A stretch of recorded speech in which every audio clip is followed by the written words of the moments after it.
পশ্চিমবঙ্গ যে রাজ্য একটা সময় ভারতের ধানের ভান্ডার হিসেবে পরিচিত ছিল, আজকে সেই রাজ্যের কৃষকরাই সবচেয়ে বড় সংকটে। উৎপাদন আছে কিন্তু আয় কম, ফসল ফলছে কিন্তু কৃষকেরা সঠিক দাম পাচ্ছে না। সমস্যাটা কোথায়? সিস্টেমে, প্রশাসনে, নাকি বাজারে? নমস্কার, আপনারা দেখছেন হাও, আমি ঋষিতা রয়েছে এই মুহূর্তে আপনাদের সঙ্গে। আর আজকের আমাদের রাজ্যে যে রাজ্যকে একটা সময় ভারতের ধানের ভান্ডার হিসেবে পরিচিত ছিল, যে রাজ্যকে একটা সময় ভারতের ধানের ভান্ডার বলা হতো, আজকের কেন সেই রাজ্যের কৃষকেরাই সবচেয়ে বড় সংকটে রয়েছে, আজকের এই বিষয় নিয়ে আলোচনা করব। এর পিছনে কি কারণ রয়েছে সেই নিয়ে একটু বিশ্লেষণ করব। প্রথমে আসি সেচ ব্যবস্থা, যেটা সবচেয়ে বেশি সমস্যা। রাজ্যে প্রায় চাষযোগ্য জমির প্রায় 52 লক্ষ হেক্টর যেটা সেচ যোগ রয়েছে, যার মধ্যে সেচের আওতায় রয়েছে মাত্র 34 লক্ষ। তার মানে অর্ধেকের বেশি জমি বৃষ্টির জলের ওপর নির্ভরশীল, যেগুলো এখনো পর্যন্ত সেচের আওতাতেই আনা হয়নি। আর এর ফলে কি হচ্ছে?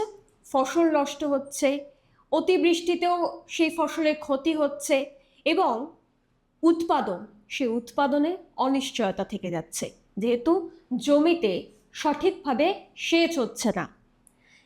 এর ফলে ভারতের রাজ্যে, যে রাজ্যটা প্রধান কৃষি নির্ভর দেশ, যেখানে কৃষি প্রধান অর্থনীতি, সেখানে এই ঘাটতি খুব স্বাভাবিকভাবে একটা বড় প্রশ্নচিহ্ন তুলে দেয়। এখানে প্রশ্নটা ওঠে যে এই এত বছরে কেন এ রাজ্যে সেচ ব্যবস্থা সেটাকে সম্পূর্ণ করা গেল না, কেন উন্নত করা গেল না? সবচেয়ে গুরুত্বপূর্ণ ইস্যু এখানে যেটা হয়ে দাঁড়ায়, কৃষক তারা তাদের ফসলের যে দাম, সেটা কেন একটা কৃষককে, যিনি ফসলটা ফলাচ্ছে, তাকে কেন কম দামে বাজারে সেই ফসলটা বিক্রি করতে বাধ্য করা হচ্ছে? কেন তিনি বাধ্য হচ্ছেন এই কম দামে ফসল বিক্রি করতে? বিভিন্ন তথ্য বলছে যে আলু ও ধান, এই দুটো ক্ষেত্রেই কৃষকেরা ডিস্ট্রেস সেলের শিকার হচ্ছেন। এর মানে কি? এর মানে হলো বাজারে কম দাম কিন্তু সরকারি ক্রয় ব্যবস্থা আর যেখানে কার্যত অকার্যকর হয়ে পড়ছে। আর যার ফলে একটা কৃষক, যেখানে তাকে বাজারে যেই আলুর বস্তা বিক্রি করতে হচ্ছে যে প্রতি কুইন্টালে 80 থেকে 100, আর শুধু বস্তার খরচে যেখানে 90 টাকা হয়ে যাচ্ছে, সেখানে খুব স্বাভাবিকভাবেই লোকসানে পড়ছে সেই কৃষকটা। অর্থাৎ কৃষক তার নিজের খরচটাই তুলতে পারছেন না। বাংলার আলু উৎপাদন এই বছরে রেকর্ড হয়েছে প্রায় 1.4 কোটি টন, কিন্তু চাহিদা ছিল মাত্র 60 লক্ষ। অর্থাৎ এই অতিরিক্ত উৎপাদন সমান বাজারে ধস। আর এই পরিস্থিতিতে বাইরে রপ্তানির সুযোগ অত্যন্ত সীমিত। কোল্ড স্টোরেজের ব্যাপক অভাব রয়েছে এই পশ্চিমবঙ্গে, যেখানে কোল্ড স্টোরেজের খরচ 208 টাকা প্রতি কুইন্টাল, আর সেটা বিক্রির দাম কত হচ্ছে? 500 থেকে 600 টাকা। তার মানে স্টোর করলেও লোকসান হচ্ছে আর বিক্রি করলেও লোকসান হচ্ছে। অর্থাৎ আলটিমেটলি লোকসানটা হচ্ছে সেই ক্ষেত মজুর কিংবা সেই চাষি, যারা ঠিকঠাক ফসলের দাম পাচ্ছেন না, যাদেরকে অতিরিক্ত কম দামে বাজারে মাল বিক্রি করতে হচ্ছে। এই যেমন ধরুন 32,000 হেক্টর জমিতে আলু পচে যায় ঝড় বৃষ্টিতে, এর ঘটনা এর আগে আমরা দেখেছি, এবং এর ক্ষতিপূরণেরও কোনো বীমা সরকারের তরফ থেকে কিন্তু দেওয়া হয় না। তার ফলে কি আমরা দেখেছি যে একাধিক কৃষক যারা আত্মহত্যা করতে তারা বাধ্য হচ্ছেন, এবং এই খবরগুলো আমরা দেখতে পাই না। এখানে এই যে কৃষক যাদের ফসল এই অতিরিক্ত বৃষ্টির ফলে নষ্ট হয়ে যাচ্ছে, যাদেরকে সরকার কোনো বীমা বা কোনো সুরক্ষা দিচ্ছেন না, তার ফলে যে সমস্ত কৃষক আত্মহত্যার শিকার হচ্ছেন, তাদের খবরকেও একটা বড় অংশের মিডিয়ার দ্বারা ধামাচাপা দেওয়ার চেষ্টা কিন্তু বারংবার হয়ে আসছে। এবং কৃষকের যে সেফটি নেট, সেটাও কিন্তু এই রাজ্যের নেই।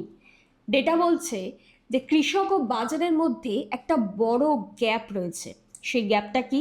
কৃষক পাচ্ছেন তার যে ফসল যেটা বিক্রি করছেন তার জন্য যদি 200 টাকা পান, তাহলে বাজারে সেইটার দাম গিয়ে দাঁড়াচ্ছে 300 থেকে 350। এই মাঝখানের 100 টাকা বা 150 টাকা, সেটা তাহলে কোথায় যাচ্ছে? প্রশ্ন তো উঠবেই।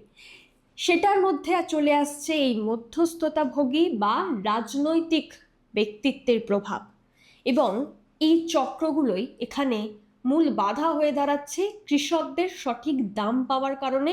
কৃষকদের সুরক্ষা নেট, এই সমস্ত কিছুতেই এই মধ্যস্থতাভোগী বা রাজনৈতিক ব্যক্তিত্বের চাপ একটা বড় প্রশ্নচিহ্ন কিন্তু বারবার তুলে দিচ্ছে।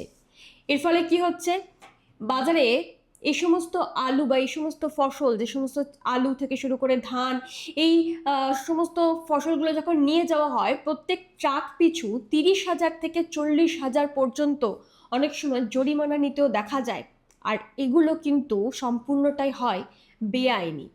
এবং যারা এই ট্রাকগুলো পাঠাচ্ছেন, যে সমস্ত ব্যবসায়ীরা যারা আলুটাকে চাষির থেকে কিনে নিচ্ছেন, তারপরে যখন তারা বাইরে এগুলোকে রপ্তানির জন্য পাঠাচ্ছেন, তখন ওই ট্রাক পিছু যে এই অতিরিক্ত 30,000 40,000 টাকা জরিমানা নেওয়া হয়, এগুলো কিন্তু সবটাই ওই কৃষক বা যেই ব্যবসায়ী, সেই ব্যবসায়ী যখন পাঠাচ্ছে সেও জানে, এবং এগুলোর কিন্তু কোনো ডকুমেন্টস হয় না। বেআইনি এই সমস্ত গাড়ির যে চালকগুলো থাকে বা যে সমস্ত ব্যবসায়ী গাড়িগুলো পাঠাচ্ছে, তাদের থেকে নেওয়া হয়। আর এটা গোটা রাজ্যে শুধুমাত্র চাষের ক্ষেত্রে নয়, অন্য যে কোনো জিনিস রপ্তানির ক্ষেত্রে বা সাপ্লাইয়ের ক্ষেত্রে এই যে অতিরিক্ত জরিমানা, বেআইনিভাবে জরিমানা, যেগুলো রাজ্যের পুলিশ প্রশাসন, যাদের আমরা ঘুষ বলে থাকি, এটা কিন্তু দিনের পর দিন নেওয়া হয়। এবং বিভিন্ন কোঅপারেটিভ সোসাইটি, যেগুলো এই সমস্ত চাষি বা ব্যবসায়ী সমিতিগুলো থাকে, তাদের বিরুদ্ধেও একটা বড় অংশের দুর্নীতির অভিযোগ রয়েছে। ফলে কৃষকরা এক প্রকার ট্র্যাপের মধ্যে পড়ে যাচ্ছে। একসময় বাংলা যেখানে দেশের শীর্ষে ছিল এই সমস্ত ধান উৎপাদনে বা ফসল উৎপাদনে, আজকে সেই বাংলা তৃতীয় স্থানে নেমে এসছে। এই দীর্ঘ 15 বছরে এই চাষের কোনো কিছুই উন্নত হয়নি, বা রাজ্যের সরকার বা শাসক দলের কোনো নেতা, কোনো মন্ত্রী কৃষকদের সুরক্ষা নিয়ে কথা বলেন না। কৃষকদের তাদের চাষের বিষয়ে কোনো কথা বলেন না। কৃষকদের তারা যে সঠিক দাম পান না, সেগুলো নিয়েও কোনো কথা বলেন না। আর এখন বর্তমানে কৃষকদের কাছে আরও একটা, বা চাষিদের কাছে আরও একটা সবচেয়ে বড় গুরুত্বপূর্ণ সমস্যা হয়ে দাঁড়িয়েছে ব্রাউন প্ল্যান্ট হপার পোকা। এই পোকার আক্রমণে ধানের কিন্তু ব্যাপক ক্ষতি হচ্ছে। আর যার ফলে এই পোকাগুলোর প্রতিরোধেরও কিন্তু কোনো ব্যবস্থা নেই।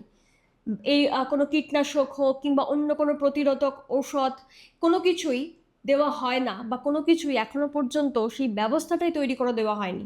যার ফলে এই বিষাক্ত পোকাগুলো যখন ধানের আক্রমণ করছে, তখন কিন্তু একটা ব্যাপক পরিমাণে ধান বা ফসল, সেই ফসল কিন্তু নষ্ট হচ্ছে। এখানে প্রশ্ন ওঠে যে এই যে ব্যর্থতা বা এই যে সমস্যা, এটাকে শুধুমাত্র প্রাকৃতিক সমস্যা, নাকি এখানে প্রশাসনিক ব্যর্থতাও রয়েছে? কারণ এই যে সমস্ত এই ব্রাউন প্ল্যান্ট হপার পোকা, তাকে সংক্রমণ করা সেটা তো প্রাকৃতিক সমস্যা, কিন্তু তাকে সংক্রমণ করাও তো প্রশাসনের দায়িত্ব। কৃষকরা কিভাবে এই পোকাকে প্রতিরোধ করবে, সেটাও তো সরকারেরই দেখার দায়িত্ব। কিন্তু সব কিছুই তো হয় না এ রাজ্যে। যার ফলে শুধু কৃষি নয়, এই সমস্ত আরও বিষাক্ত অনেক পোকা রয়েছে, যার ফলে শুধুমাত্র এই চাষবাসের ক্ষেত্রে, অর্থাৎ ধান চাষ, আলু চাষ কিংবা অন্যান্য শাকসবজি চাষে যে ক্ষতি হচ্ছে তা কিন্তু নয়। এর পাশাপাশি মৎস্য এবং দুগ্ধ উৎপাদনও কিন্তু একটা ব্যাপক ক্ষতি হচ্ছে।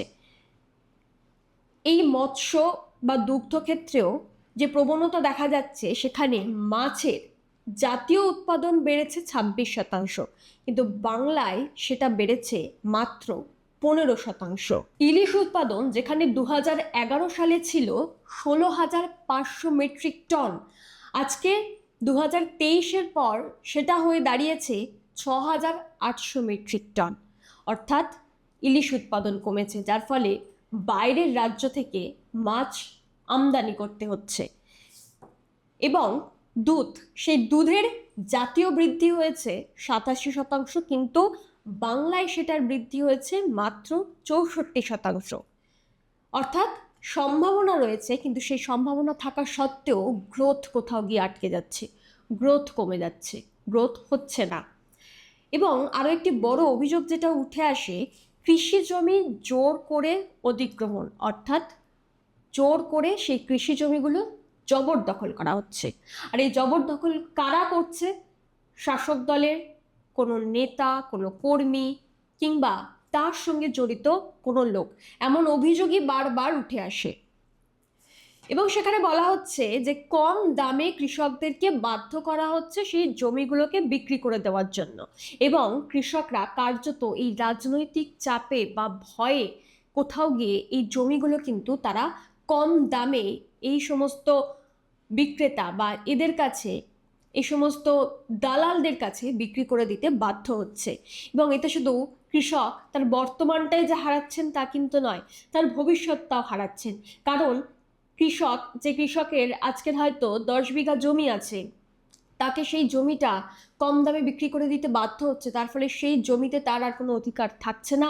সেখানে সে এখন যেমন চাষ করতে পারবে না, আগামী ভবিষ্যতেও সে আর কোনোদিনও এই জমিতে চাষ করতে পারবে না। আর সেই কৃষকের হয়তো এই 10 বিঘা জমিটাই তার একমাত্র সম্বল ছিল, সেটা কোথাও গিয়ে রাজনৈতিক চাপে তাকে হারাতে হচ্ছে, আর তার বিনিময়ে অত্যন্ত স্বল্প টাকা তার হাতে তুলে দেওয়া হয়। তাই সব মিলিয়ে চিত্রটা খুবই স্পষ্ট। এ রাজ্যে উৎপাদন আছে, পরিশ্রম আছে, কিন্তু আয় নেই, দাম পাওয়া যায় না। এবং রাজনৈতিক চাপ দিনের পর দিন এই সমস্ত কৃষকদের ওপর চাপিয়ে দেওয়া হচ্ছে। সেটা মৎস্যজীবীদের ওপরও রয়েছে, মৎস্য চাষিদের ওপরও রয়েছে, সেটা শাকসবজি থেকে শুরু করে ধান চাষি তাদের ওপরেও রয়েছে, এবং সমস্ত ক্ষেত্রেই যে সমস্ত উৎপাদনকারী যে সমস্ত চাষিরা রয়েছে, সেই সমস্ত ক্ষেত্রে কিন্তু এই রাজনৈতিক চাপ আজকের দিনে দাঁড়িয়ে একটা বড় সমস্যা হয়ে দাঁড়িয়েছে, যার ফলে প্রাকৃতিক ঝুঁকি হচ্ছে, বাজারে অনিয়ম হচ্ছে, এবং প্রশাসনিক ব্যর্থতা সেটা তো বারংবারই প্রশ্ন তুলে দেয়। তাই প্রশ্ন একটাই, এই যে খাদ্য উৎপাদনকারী মানুষগুলো, যাদের জন্য আমরা দুবেলা দুমুঠো খেতে পাচ্ছি, অর্থাৎ যে চালটা আমরা বাজার থেকে কিনছি, সেই চালটা যারা উৎপাদন করছে, যেই মাছটা আমরা রোজ বাজার থেকে কিনে আনছি, সেই মাছগুলো যারা উৎপাদন করছে, কিংবা দুধ থেকে শুরু করে শাকসবজি, যেগুলো আমরা রোজ নিত্য প্রয়োজনীয় সামগ্রী আমাদের, এগুলো বাজার থেকে রোজ আমাদেরকে কিনতেই হয়, সেইগুলো যারা উৎপাদন করছে আজকে কোথাও গিয়ে তারা নিরাপদ নয়। তাদের ওপর রাজনৈতিক চাপ আসছে, তারা সঠিক দাম পাচ্ছে না, যার ফলে যে কৃষিভিত্তিক অর্থনীতি, সেই কৃষিভিত্তিক অর্থনীতি কিন্তু দিনের পর দিন এই রাজ্যে ভেঙে পড়ছে, এবং সেটা যে কতটা টেকসই হবে আগামী দিনে সেটাও বোধহয় আমরা জানি না। তাই এ বিষয়ে একটাই প্রশ্ন যেটা বারবার ওঠে, যে সমস্যাটা তাহলে কোথায় সবচেয়ে বেশি? প্রশাসনিক ক্ষেত্রে, বাজারে, নাকি রাজনৈতিক ক্ষেত্রে? এ বিষয়ে আপনারা কি মনে করেন যে এই যে যাদের জন্য, যারা ফসল ফলালে আমরা খেতে পাই, বা যারা ফসল না ফলালে আমরা খেতে পাবো না, সেটা ধান চাষি হোক, সেটা আলু চাষি হোক, সেটা মৎস্য চাষি হোক, কিংবা সেটা অন্য যে কোনো ক্ষেত্রে উৎপাদনকারী ব্যক্তিত্ব হোক, তাদের নিরাপদ না থাকা, এই যে সমস্যা এ রাজ্যে এই দীর্ঘ 15 বছরে তৈরি হয়েছে, আরো বেশি করে বেড়েছে, এর জন্য কে দায়ী, কারা দায়ী? প্রশাসন দায়ী, রাজনীতি দায়ী, বা রাজনৈতিক কোনো দল দায়ী, নাকি বাজারেই এই সমস্যাটা রয়েছে? এ বিষয়ে আপনারা কি মনে করেন? আপনাদের কি মত? কমেন্ট করে জানান। অবশ্যই এরকম আরো ভিডিও দেখতে চোখ রাখুন হাবের পর্দায়।